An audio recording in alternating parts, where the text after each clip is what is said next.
Am I on? I'm on.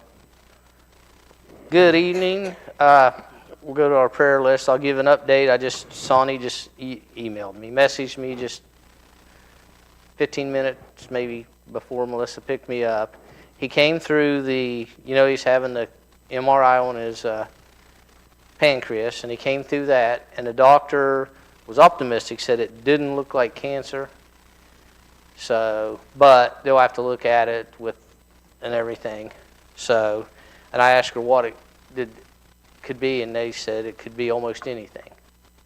So, he did come through that, handled that well, but because of the dye that is in his system, and with already being on dialysis, he's going to have to do dialysis for the next 4 days instead of skipping a day. And then they're going to have to watch his blood pressure, and his heart started doing different things. So she said they put a new lead on this morning to watch. And when I was there a little bit, I was able to be there yesterday evening. The nurse said, "Have you ever been told you had AFib?" And the monitor was showing him going in AFib, out of AFib, in AFib, and out of AFib, just in that short little bit of time there. But the disorientation and everything, he was okay today. There was no disorientation so she says if anything comes up, she'll message Melissa so I can pass anything on before we leave. So that's where they're at right now. They're going to do, got to keep doing these tests and figure out what's going on. And she didn't say anything about that he's got the blood clot in his stomach, and they had him on that medicine that dissolves it, but they had to turn that off. The doctor had him turn that off while I was there last night. And she didn't say anything about that today. So, it's still there, and I don't know how they're treating it right now. And because of the dye and everything, and with his kidneys, they put him on 2 different antibiotics, and they can only be done through intravenously. So I don't know a whole lot she doesn't know a whole lot what's going on there. But that's where they're at right now, and as we get updates, we'll pass it on. So, right now they just need a lot of prayers. And Sonny is very worried. And one of the things that she told me yesterday was a lot of his symptoms was things that his mom had experienced. So, I know that's where that is. But she is very worried right now. But her niece is here, so she's got somebody with her. But they were wore out because he was they didn't even really, I don't think she got to see him much today because of everything going on. Because the one time she had called and talked to me, they were down in the waiting room, or where surgery takes place. So that's where we are there. Any other prayer requests that we need to put on the list tonight? Okay. Any others? They said Tuesday when I went for my hand, they said it is healing.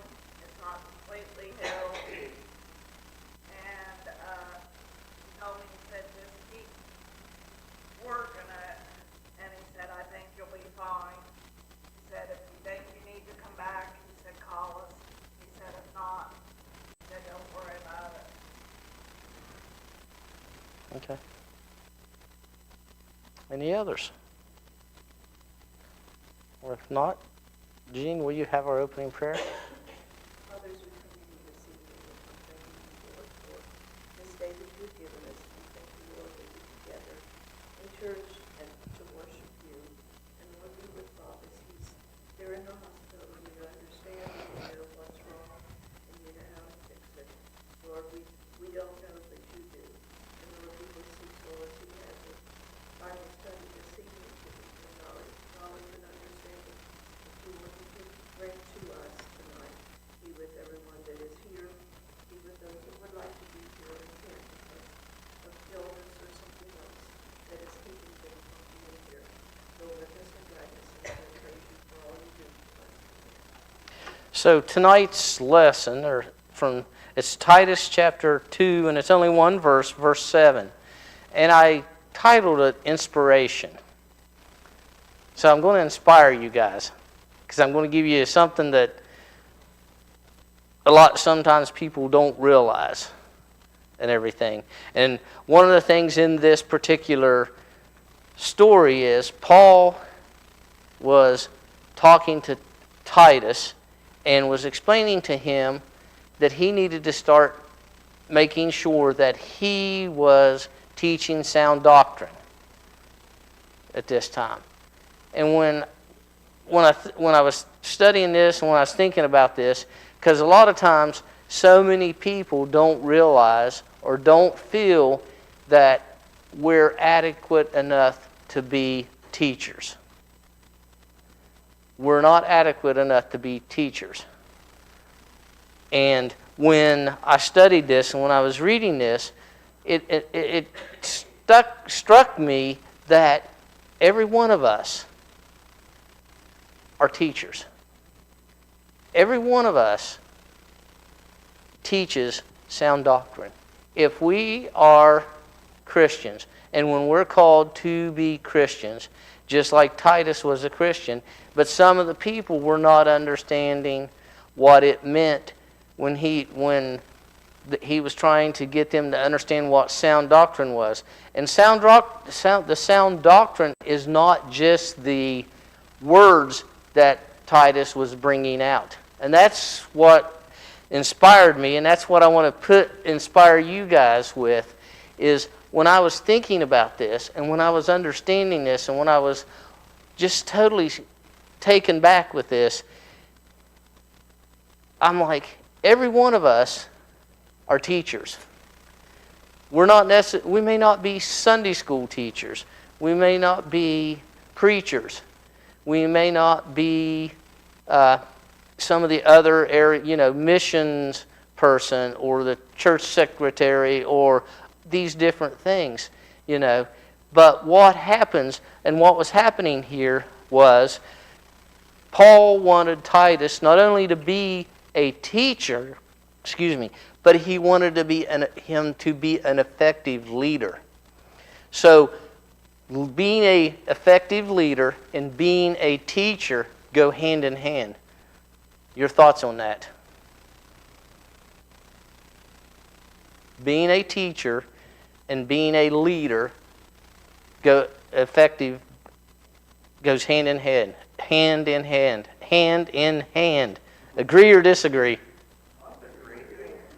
have Agree. to be able to teach, to know how to lead in order to teach. You know how to teach in order to lead. Right. You don't have a lieutenant or a captain that goes in command of a company and not know how to teach them the battle plans or anything else. It's drilled in their head. This is what you need to do. You need to follow this strategy to get them to understand exactly how this plan should fall out.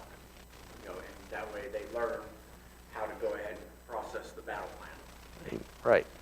And that's the same, and that's what Paul wanted. That's what he was trying to get across to Titus. You can be both. You can be an effective leader. You can be an effective teacher. And it's not always, and that's what was interesting about this, because some of the people were doing their own thing and not necessarily listening to Titus. They weren't necessarily listening to what he was trying to teach them. But sometimes it was in the way that he presented himself. And that's where I draw when I said everyone in here are teachers and everyone in here is leaders. And what he wanted Titus to understand was it wasn't only in what he was saying to the church. It wasn't only what Titus was saying to the church. What he was doing, and this is where some of the leadership also comes in, is how he was portraying himself. Was he being the person, when he was teaching, when he was preaching, so to speak, to the church, was he living out the words that he spoke? And that was a little bit of what the problem was that Paul was talking about. Titus, he could teach, and the words could come out eloquent. And I said that word correctly because that's a hard word to say too. But he was able to portray with words what he wanted to teach, what he wanted to get these people at church to understand.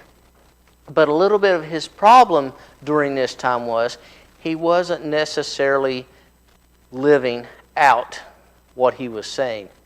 That's what's important. That's what a lot of people in today's society, that's what they're looking at when they're looking at Donna, when they're looking at Thelma, when they're looking at Mike and Colleen and Jean and Jesse and Mike and Angie and PK and everyone. When they're looking, if Mike says that he does this or they're looking to see if he's doing that.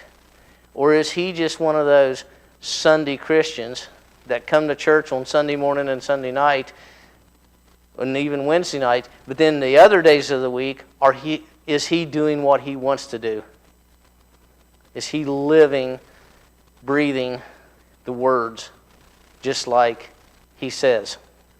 And that's why when I was studying this and when I was thinking about this, that's why for me, every one of you guys are teachers. Every one of you guys are leaders. Because not only are you doing this at church on Sunday morning and Sunday night and Wednesday night and any time we gather as a church, but you also are doing it outside of church with your family. People see what you guys believe. People see that you're living exactly what you say. They see the Christian attitude, the Christian person that you are, because you are doing exactly what Paul told Titus he needed to do. And in today's society, like I said, so many people, they critique us. They may not want to go to church, and we may not have gotten them to go to church yet, and we can invite them, and we will invite them. But they're looking, are they seeing Donna out on 7th Street? Somehow I can work that in occasionally. I haven't seen her yet. There you go. But they're looking to see what, they look at us. If we go to Walmart and they run into us, they're seeing how we act at Walmart. Here you got this cashier that's really, really slow. Really not just getting, and she might miss a thing or two, and the price right there said $3.75 and she put in $6 and you caught that, and things like that happen. So are we getting upset and are we being, non-Christian to that person because they made a mistake? Or are we being just exactly what we say we are? We're being the Christian that we say ourselves, that we're going to be. And you see that. I know people that I've seen that they call themselves Christians. They're in church but then to see how they act and some of the things that they do, and I want to scratch my head. And yes, because you're sitting there going, okay, you get up and you profess all this, but this is what you do. I don't understand. And sometimes, and I have questioned people before, and of course, you know how that goes. Well, I didn't do that. I just watched what you did. It was not what you said or professed to be. So that's the thing. For me, I want to inspire you guys, because you guys are all teachers. Every one of you sitting in here. And I know that coming up here and teaching a Sunday school class, an adult Sunday school class, because it is different teaching children versus teaching adults. It is a totally different ball game, and I understand that. But for me personally, I believe every one of you guys could get up here and teach. I really do. Because I see you week in and week out. And every one of you guys could come up here and teach a lesson. You could take, you could find a scripture in the Bible, and guaranteed you could come up here and teach. So who wants to teach next Wednesday night? Oh, that was easy. I thought I inspired every one of you, and I didn't see one hand go up. Quick bait. Oh, hey, I was trying. Nice try. But you did teach Sunday school, adult Sunday school at one time, right? So I know people can, and I just feel that any one of you guys can do this. And that's what Paul wanted Titus to realize, if you are going to say and teach these church people, you need to live what you're saying. Because we are. And we, human nature, every one of us does the same thing. We sometimes are critiquing people that we see and what they're doing. I would be lying if I said I don't do that. I think we all do it. It's human nature to see what, to just see people out there that we come in contact with, that we know they call themselves Christians and they don't live the life that they're supposed to live. I knew a gentleman from back home, and he was a pastor. Every Sunday, he preached Sunday morning, Sunday night. He led Bible study. And unbeknownst to the church, he had a second family. And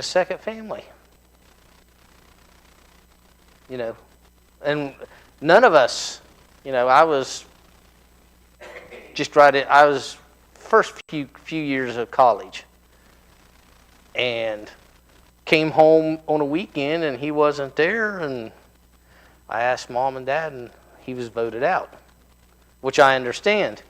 But they said he actually had another family. Now, they don't know if he was married with the woman that he had the other kids with.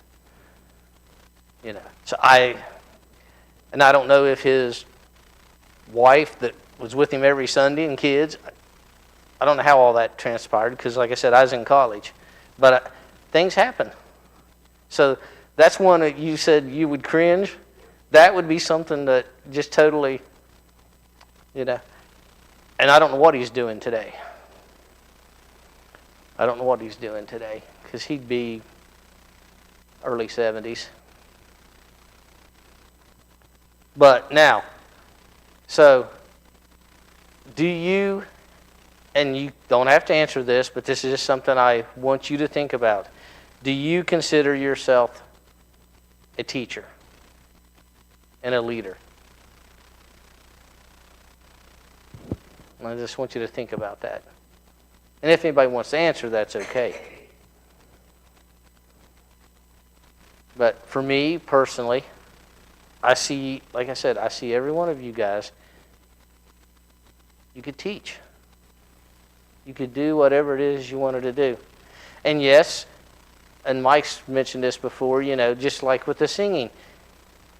You step out, you sometimes, we feel uncomfortable, but sometimes we step out of our comfort zone, so to speak. And it is hard. For some people that are very bashful or very quiet or very timid, they're going to have problems standing in front of a group of people and teaching or talking and I don't know how, I remember when I was in high school when I had a speech class or one of those classes, whatever it was, where you always had to do book reports. And I remember that, how hard that was for me then to get up and want to do that book report. I think part of it was because I kind of cheated on reading the books. We've all been there and done that, right? Read the last page. You know. Everything that you need to know. But for me, I found that difficult to get in front of my peers. And I know it wouldn't seem that way now, but then, I was in high school. And then went to college, and we had to have a speech class. And in college, it became easier because most of those guys you didn't know that you were in class with. So it wasn't like you were trying to impress them or whatever.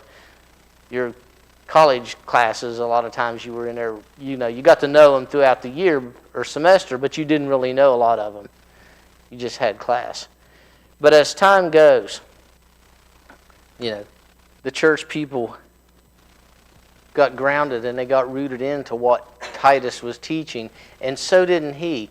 He understood what Paul's message was, that if you are going to be this effective leader and lead this church, you have to live. Your actions have to speak louder than your words, because these people are watching you day in and day out, what you do, how you live your life. And it's important. It's important for Christians to live their life above reproach. And we have to do that because there's so many people out there that want to persecute us. The first time they see Donna somewhere where she shouldn't be, they want to say something to her, They see Jean,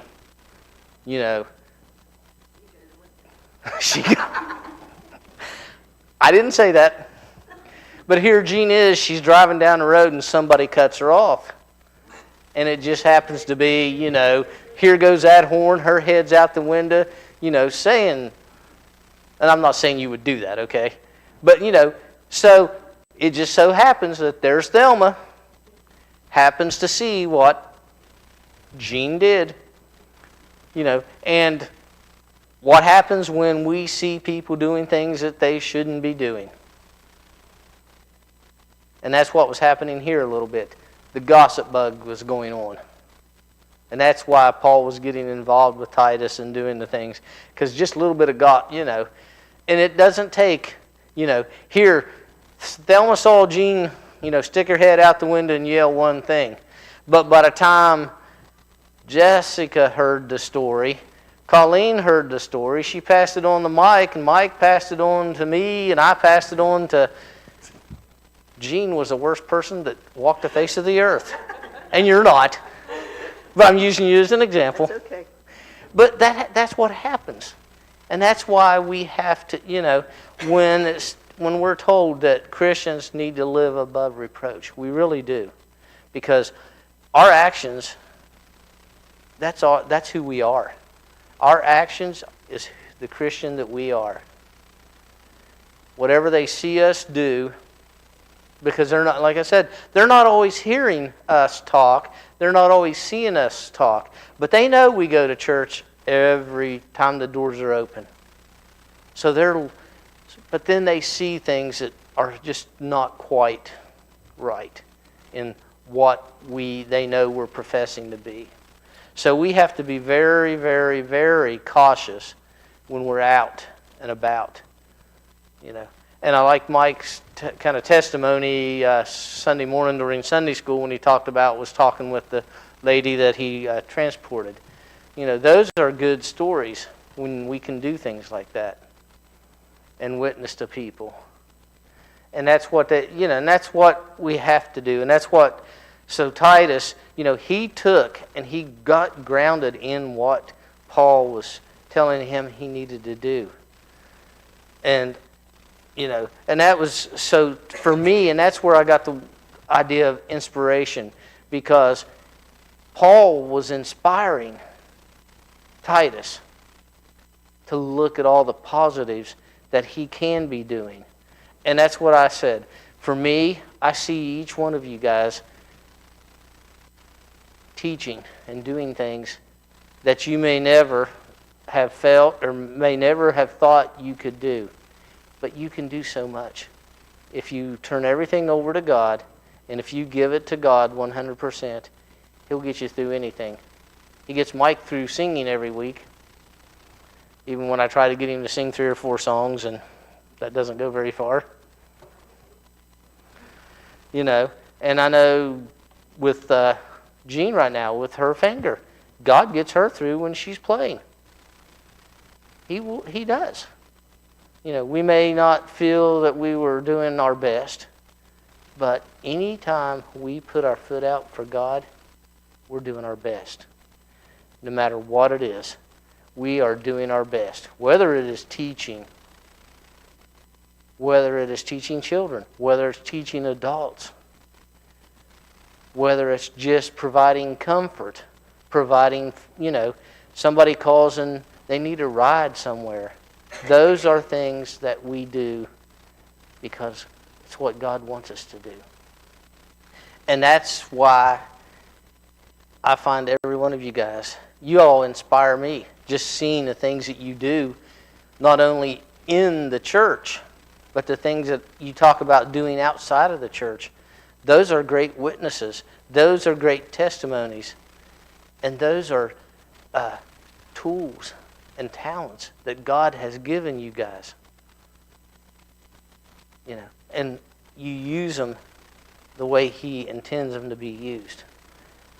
So, now I'm going to ask this question again. Do I have a volunteer for next week? Or do I need a volunteer? I'm just kidding. I would never do that to anybody. I would. What's the word you learned? What do they say? You're voluntold. Voluntold. I would, and that's something I would never, you know. And that was this was an interesting question. One of the questions that we were asked during the ordination interview. And I can't remember whether it was Reverend Dennis or Johnny Browse, which one of them said, you know, you go up to Donna. I just now got to use her because I said her name. But I go up to Donna and I ask her, I said, I feel that you would be perfect in this role in the church. Would you be willing to do it? And you're supposed to say, no. I don't feel like I can do that. You know, well, what I said, and I said personally for me, I said I respect that person. If that person says, no, that's not something for them, I respect that. And I said, the only thing is, I said, can we come back to this maybe in a year and see if you feel differently? But so many times, and I learned this in one of my classes at Mount Vernon, and just through life experiences, not just within the church, but in all different kind of settings, that if if I just constantly kept at Donna, week in and week out, now you really could do this. You know, what's going to happen in the end result is she's going to be out that door and her seat is going to be empty. Because as a pastor, I ran her off because I was not respectful of what she said to begin with. And that's something that, for me, so when I tell you guys, you do inspire me a lot. And if I ever asked you to do something and you tell me, no, I respect that. And I'm not going to come back the next week and say, Mike, we're singing 6 songs. And that's why, and that's what I'm saying. You guys inspire me. Of course, what's funny about our church is most people, when you ask them to do something, jump right in with both feet. You know, we don't have I don't see where, you've always heard where 20% of the people do 80% of the work. You've always heard that in churches. But I see so much in this church that everybody just jumps in and helps, no matter what it is. Everybody's willing to do what is needed, whether it be working over here for the afterglows or birthday bashes and anniversary, or whatever it might be. Everybody's willing to do what they need to do just to make things so much better. And that's what I'm saying. You guys, you're my inspiration. You guys just do so much. And sometimes you probably don't realize as much as you're doing. You don't see it. But I'm here to tell you, as you know, your pastors see it. We notice things, and we see the things that people do, and especially me. I see so much, and that's what I said. I wanted to inspire you guys a little bit because I feel every one of you guys in here are effective leaders and you're effective teachers. You live Christ. You exemplify Christ to a T. You do what He wants you to do. You walk worthy to be called that Christian that you are. You do the things, and sometimes you do more than you have to do. And we appreciate everything, and I'm speaking for Bob, Pastor Bob and myself both, but we appreciate everything that you guys do every week, the things that you do even when we're not having church. You know, there's so many little things that, go on that some people may not even know they happen, but they do. They wouldn't happen if it wasn't for you guys. So, yes, every one of you guys inspire me. Any words, comments, thoughts? I know you always have something to say. You inspire me, but I'm still not teaching. He's speechless. I'm just tired. I'm just tired. But I feel 100% in my heart, every one of you guys could be right here on a Wednesday night, teaching Bible study. I grew up in little missionary church where we went for years, and my dad was taught Wednesday night adult Bible study. And I would have never thought, and that wasn't until I was a teenager, but I would have never thought, because he's not like me. He's not loud and boisterous, and he was quiet and shy, and everything. But they asked him if he would teach one night, and I just shook my head when he said yes. So that, but I will never ask you to, like I said, if I ever ask you to do something and you don't feel that you can do it, I'm not going to. I'm going to respect you 100%. I will not come back week in and week out trying to get you to do something. 6 songs next week. Didn't work. He just looked at me and smiled. He's got that. Yeah, that's it. Any last words, comments, or thoughts before we close out? Well, Donna, will you close in prayer?